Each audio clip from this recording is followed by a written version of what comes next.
El milagro de San Antonio, del escritor español Vicente Blasco Ibáñez, cuento publicado en 1900. El milagro de San Antonio.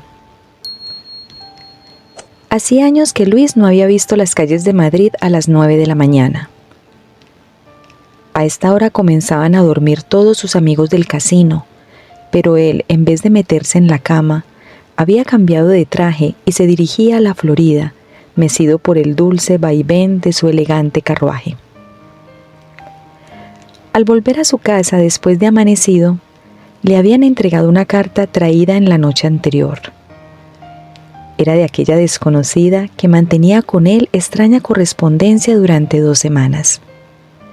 Una inicial por firma y la letra de carácter inglés, fina, correcta e igual a la de todas las que han sido pensionistas del Sagrado Corazón. Hasta su mujer la tenía así. Parecía que era ella la que le escribía citándolo a las 10 en la Florida frente a la iglesia de San Antonio. ¡Qué disparate! Hacíale gracia pensar, mientras marchaba a una cita de amor, en su mujer, aquella Ernestina cuyo recuerdo raras veces venía a turbar las alegrías de su vida de soltero, o como decía él, de marido emancipado. ¿Qué haría ella a tales horas? 5 años que no se veían, y apenas si tenía noticias suyas. Unas veces viajaba por el extranjero, otras sabía que estaba en provincias, en casa de viejos parientes, y aunque residía largas temporadas en Madrid, nunca se habían encontrado. Esto no es París ni Londres, pero resulta suficientemente grande para que no se tropiecen nunca 2 personas cuando una hace la vida de mujer abandonada, visitando más las iglesias que los teatros, y la otra se agita en el mundo de noche y vuelve a casa todos los días a la hora en que el frac arrugado y la pechera abombada se impregnan del polvo que levantan los barrenderos y del humo de las buñolerías. Se casaron muy jóvenes, casi unos niños, y los revisteros mundanos hablaron mucho de aquella hermosa pareja que todo lo tenían para ser felices, ricos y casi sin familia. Primero, los arrebatos de pasión, una dicha que encontrando estrecho el elegante nido de los recién casados, paseaba su insolencia feliz por los salones para dar envidia al mundo. Después, la monotonía, el cansancio, la separación lenta e insensible, sin dejar por eso de amarse. A él le atraían sus amistades de soltero, y ella protestaba con escenas y choques que hacían odiosa para Luis la vida conyugal. Ernestina quiso vengarse haciendo sentir celos a su marido. Se entregó con entusiasmo a tan peligroso juego y tuvo sus coqueteos comprometedores con cierto agregado de legación americana que hasta alcanzaron visos de infidelidad. Bien sabía Luis que la cosa no tenía malicia, pero ¡qué demonio! Él no servía para casado, le abrumaba aquella vida y aprovechó la ocasión tomando el asunto en serio. Con el americano se arregló, propinándole una estocada leve. Pobre muchacho, qué gran servicio le había prestado sin saberlo. Y de Ernestina se separó sin escándalo, sin intervenciones judiciales. Ella con sus parientes, con quien le diese la gana, y él otra vez a su cuarto de soltero, como si nada hubiese pasado, y sus 2 años de matrimonio fuesen un largo viaje por el país de las quimeras. Ernestina no se resignaba y quiso volver a él. Le amaba de veras. Lo pasado eran niñadas, ligerezas, pero aun cuando esto halagaba a Luis, provocaba su indignación como una amenaza a su libertad milagrosamente recobrada. Por esto oponía la más terminante negativa a los señores respetables, antiguos amigos de la familia, que su mujer le enviaba como embajadores. Ella misma fue varias veces a la casa sin conseguir que le franqueasen la puerta, y tan tenaz era la resistencia de Luis que hasta dejó de asistir a ciertas reuniones, adivinando que allí protegían a su esposa y algún día procurarían que se encontrasen casualmente. Bueno, era él para ablandarse, era un marido ultrajado. Ella había tomado la iniciativa en una carta insinuante. Después mediaron preguntas y respuestas en las planas de anuncios de los periódicos ilustrados, y por fin aquella cita a la que acudía Luis con la ansiedad que despierta lo desconocido. El carruaje se detuvo ante San Antonio de la Florida. Bajó Luis, haciendo seña a su cochero de que esperase. Había entrado a su servicio cuando él vivía aún con Ernestina. Era el eterno testigo de sus aventuras. Le seguía fiel y obediente en todas las correrías de su viudez, pero pensaba con envidia en los pasados tiempos, deseando trasnochar menos. Buena mañana de primavera, la gente alegre gritaba en los merenderos, pasaban por entre la arboleda rápidos como pájaros de colores los encorvados ciclistas con sus camisetas rayadas. Por la parte del río sonaban cornetas y sobre el follaje enjambres de insectos, ebrios de luz, moscardoneaban brillando como chispas de oro. Luis, influido por el sitio, pensaba en Goya y en las duquesas graciosas y atrevidas que, vestidas de majas, venían a sentarse bajo aquellos árboles con sus galanes de capa de grana y sombrero de medio queso. Aquellos eran buenos tiempos. Las toses insistentes y maliciosas de su cochero le avisaron. Una señora bajaba del tranvía y se dirigía al encuentro de Luis. Vestía de negro y el velillo del sombrero cubría su cara.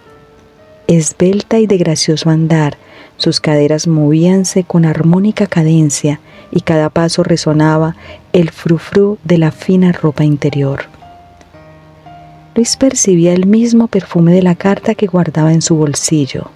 Sí, era ella, pero cuando estuvo a pocos pasos, el movimiento de sorpresa de su cochero le avisó antes que su vista. Ernestina. Creyó en una traición. Alguien había avisado a su mujer. ¡Qué situación tan ridícula! Y la otra que iba a llegar. ¿A qué vienes? ¿Qué buscas? Vengo a cumplir mi promesa. Te cité a las 10 y aquí estoy. Y Ernestina añadió con triste sonrisa. A ti, Luis. Para verte hay que apelar a estratagemas que repugnan a una mujer honrada. Cristo. Y para tener este encuentro desagradable había salido de casa tan temprano, citado por su propia mujer. ¿Cómo reirían los amigos del casino al saber aquello? Dos lavanderas se pararon en el camino a corta distancia, con pretexto de descansar, sentándose sobre sus talegos de ropa. Querían oír algo de lo que se decían aquellos señoritos. Sube, sube, dijo Luis a su esposa con acento imperioso. Le irritaba lo ridículo de la escena. El coche emprendió la marcha carretera del Pardo arriba, y los esposos, con la cabeza reclinada en el paño azul de la tendida capota, se espiaban sin mirarse, como abrumados por la situación y sin atreverse uno de los dos a ser el primero en hablar. Ella comenzó. Ah, la maldita. Era un muchacho con faldas. Siempre lo había dicho Luis. Por esto le huía, teniéndole mucho miedo, porque a pesar de su dulzura de gatita cariñosa y sumisa, acababa siempre por imponer su voluntad. Señor, ¿y qué educación dan en esos colegios franceses? Mira, Luis, pocas palabras. Te quiero y vengo decidida a todo. Eres mi marido y contigo debo vivir. Trátame como quieras, pégame. Te querré como esas mujeres que admiten los golpes como prueba de cariño. Lo que te digo es que eres mío y no te suelto. Olvidemos lo pasado y aún podemos ser felices. Luis, Luis mío, ¿qué mujer puede quererte como la tuya? Vaya modo de entrar en materia. Él quería callar, mostrarse altivo y desdeñoso, fatigarla con su frialdad para que le dejara tranquilo, pero aquellas palabras le pusieron fuera de sí. ¿Volver a unirse? ¿Enseguida? ¿Acaso estaba loco? Ah, señora, olvida usted sin duda que hay cosas que jamás se perdonan, cosas. En fin, que quien bien está, que no se mueva. Ellos no servían para casados, no congeniaban. Bastaba recordar el infierno en que se desarrollaron sus últimos meses de matrimonio. Él se encontraba bien, a ella no le probaba mal la separación, pues estaba más hermosa que antes. Palabra de honor, señora, y sería una locura deshacer por tonterías lo que el tiempo había hecho sabiamente. Pero ni el ceremonioso usted ni las razones de Luis convencían a la señora. Ella no podía seguir así. Ocupaba en la sociedad una posición muy equívoca. Casi la igualaban con mujeres infieles. Era objeto de declaraciones y asiduidades que la sublevaban. Creíanla una joven alegre y fácil, sin cariño ni familia. Iba de una parte a otra como el judío errante. Di, Luis, ¿es esto vivir? Pero como a Luis le habían dicho esto mismo todos los que fueron a hablarle en favor de Ernestina, lo escuchaba como quien oye una música antigua y empalagosa. Vuelto casi de espaldas a su mujer, miraba el camino, los viveros, bajo cuyas arboledas bullía una alegre multitud. Los pianos de manubrio lanzaban sus chillonas notas, semejantes al parloteo de pájaros mecánicos. Valses y polcas formaban el acompañamiento de aquella voz triste que dentro del carruaje relataba sus desdichas. Luis pensaba que el sitio para el encuentro había sido escogido con premeditación. Todo hablaba allí del amor legítimo sometido a reglamentación oficial. Aquí 2 bodas, en el restaurante de más allá otras, en último término un cortejo nupcial, zarandeándose al compás de los pianos con la panza repleta de peleón. Aquello repugnaba a Luis. Todo Dios se casaba. ¡Qué brutos! ¡Cuánta gente inexperta queda en el mundo! Atrás se quedaron los viveros con sus regocijadas bodas. Los valses sonaban lejanos, como vagos estremecimientos del aire, y Ernestina seguía infatigable, hablando cada vez más cerca del oído de su esposo. Ella viviría tranquila, sin molestarle, si no existieran los celos, porque ella se sentía celosa. Sí, Luis, ríe cuanto quieras, celosa desde hacía 1 año, en vista de sus amoríos y sus escándalos. Lo sabía todo, su vida entre bastidores, sus apasionamientos momentáneos y ruidosos por mujerzuelas que se le comían la fortuna. Hasta le habían dicho que tenía hijos. ¿Podía permanecer tranquila? ¿No debía defender la posesión de su marido, que era lo único que tenía en el mundo? Luis ya no estaba de espaldas, sino de frente, soberbio y magnífico. Ah, señora, y cuán mal la aconsejaban sus amigos. Él hacía su santa voluntad, ¿estamos? No tenía que dar cuenta a nadie, pues de darlas también tendría que exigírselas a ella. Y recuerde usted, señora, piense si siempre ha sido fiel a sus deberes. Y mientras enumeraba sus desdichas, que en el fondo no le importaban un comino, y llamaba infidelidades a lo que fueron imprudentes coqueterías, todo con voz y ademanes que recordaban sus abonos en el español y la comedia, Luis iba fijándose en su mujer. Qué hermosa estaba la Indina. Ya no era aquella muchacha bonita, pero débil y delicada, que tenía horror a la oscuridad, no queriendo enseñar lo saliente de sus clavículas. Los 5 años de separación habían hecho de ella una mujer adorable, espléndida, con las redondeces, el color y la suavidad de un fruto de primavera. Lástima que fuese su mujer. ¿Cómo debían desearla los que no estaban en su caso? Sí, señora, puedo hacer lo que guste y no tengo que dar cuenta de mis acciones. Además, Cuando se tiene el corazón destrozado, hay que aturdirse, olvidar, y yo tengo derecho a todo, a todo. ¿Lo entiende usted? Para olvidar que he sido muy desgraciado. Le encantaban sus palabras, pero no pudo seguir. ¡Qué calor! El sol metía sus rayos por debajo de la capota. El ambiente parecía impregnado de fuego y el obligado contacto dentro del carruaje comenzaba a comunicarle el suave y voluptuoso calor de aquel cuerpo adorable. Qué desgracia que aquella mujer tan hermosa fuese Ernestina. Era una mujer nueva. Experimentaba junto a ella impresiones solo sentidas en su época de noviazgo. Se veía aún en aquel vagón del exprés que años antes los había llevado a París, ebrios de dicha y palpitantes de deseo. Y ella, con aquella facilidad que siempre había tenido para leer sus pensamientos, se aproximaba a él, tierna y sumisa como una víctima, pidiendo el martirio a cambio de un poco de cariño, arrepintiéndose de sus pasadas ligerezas, propias de la inexperiencia, y acariciándolo con el perfume de su aliento, aquel mismo perfume de la carta que estremeciéndole envolvía su cerebro en humareda embriagadora. Luis huía de todo contacto. Se recogía como doncella medrosa en su asiento. El recuerdo de los amigos era su única defensa. ¿Qué diría su amigo el marqués, un verdadero filósofo, que contento con su libertad de marido divorciado, saludaba a su mujer en la calle y besaba a los niños nacidos mucho después de la separación? Aquel era un hombre. Había que terminar una escena que juzgaba ridícula.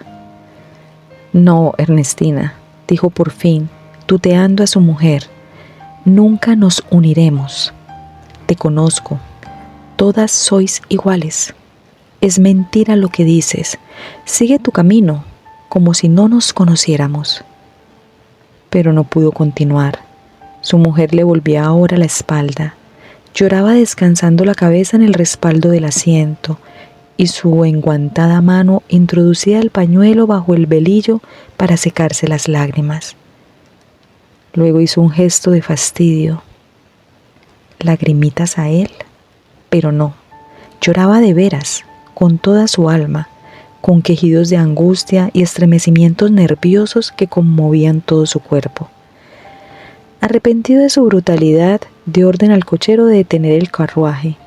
Estaba fuera de la puerta de hierro, no pasaba nadie en aquel momento por el camino. Trae agua, cualquier cosa, la señorita está enferma. Y mientras el cochero corría a un ventorro inmediato, Luis intentó tranquilizar a su mujer. Vamos, Ernestina, serenidad, no es para tanto, esto es ridículo, pareces una niña. Pero ella aún gemía cuando llegó el cochero con una botella llena de agua. En la precipitación había olvidado el vaso. No importa, bebe. Ernestina cogió la botella y se levantó el velillo. Ahora la veía bien su marido. Nada de menjurjes de tocador, como en los tiempos que frecuentaba el mundo. Su cutis, tratada al agua fría, tenía una palidez fresca, de rosada transparencia. Luis se fijó en aquellos labios adorables que se fruncían para ajustarse al cuello de la botella. Bebía con dificultad. Una gota se escapaba resbalando lentamente por la barbilla redonda y graciosa. Rodaba con pereza, enredándose en la imperceptible película de la epidermis. Él la seguía con la vista, aproximándose cada vez más. Iba a caer. Ya caía. Pero no cayó, pues Luis, sin saber casi lo que hacía, la recogió en sus labios. Se sintió cogido por los brazos de su mujer, que lanzaba un grito de sorpresa, de loco júbilo.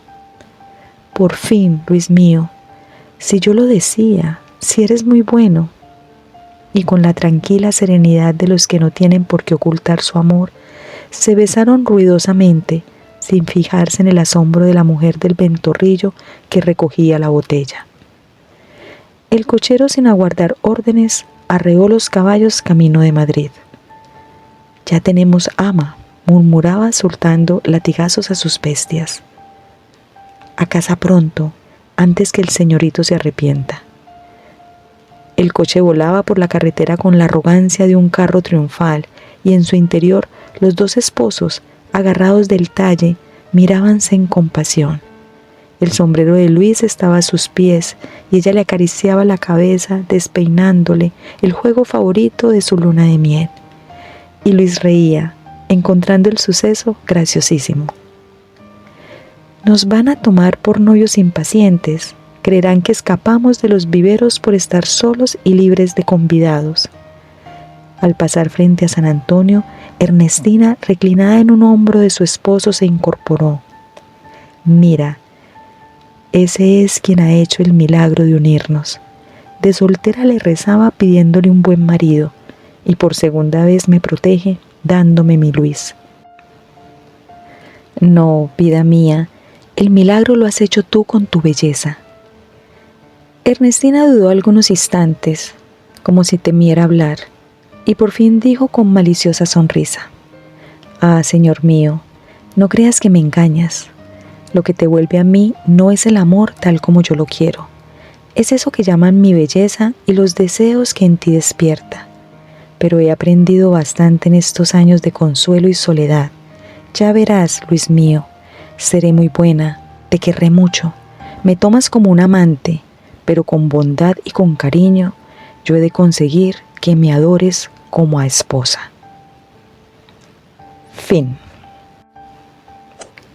Vicente Blasco Ibáñez nació en España en 1867, escritor y político. Estudió Derecho en Valencia y pronto ingresó en las filas del Partido Republicano. Su talante polémico le valió un breve exilio en París, ciudad en la cual entró en contacto con el naturalismo francés, que ejercería una notable influencia en su obra. Tal influjo se hizo ya manifiesto en Arroz y Tartana, 1894, obra con la que inauguró su ciclo de novelas regionales, ambientadas en la región valenciana. En 1894 fundó el periódico El Pueblo, que sería su plataforma política, primero como portavoz del republicanismo federal y después para difundir su propio ideario político, que pasaría a ser denominado blasquismo, de importante repercusión popular contra los gobiernos de la Restauración. Procesado, encarcelado y condenado de nuevo al exilio en 1896, Vicente Blasco Ibáñez regresó a España 2 años después y fue elegido diputado a Cortes en 6 legislaturas, hasta que en 1908 decidió abandonar la política. Buscó fortuna entonces en Argentina, donde intentó llevar a cabo 2 proyectos utópicos de explotación agrícola que acabaron en sendos fracasos. Blasco Ibáñez partió hacia París y en 1914 publicó la novela que le daría fama internacional, Los 4 jinetes del Apocalipsis. En 1921 decidió retirarse a su casa de Niza, donde escribió sus últimas novelas, más pensadas para gustar al público que las de sus años de más efectiva lucha política, en las que intentó reflejar las injusticias sociales desde una óptica anticlerical dentro del más puro estilo realista, como sucedía en La Barraca 1898. Fue un autor muy prolífico. La explícita intención político-social de algunas de sus novelas, aunada a su escaso bagaje intelectual, lo mantuvo alejado de los representantes de la generación del 98. No obstante, su vigorosa imaginación y poder descriptivo hicieron de Vicente Blasco Ibáñez el último gran autor del realismo decimonónico. Su obra tuvo una gran proyección internacional, ampliada por las versiones cinematográficas de algunas de sus novelas. Muy conocida es también su novela Sangre y Arena, 1908, dedicada al mundo de la tauromaquia. Vicente Blasco Ibáñez murió en Francia en 1928.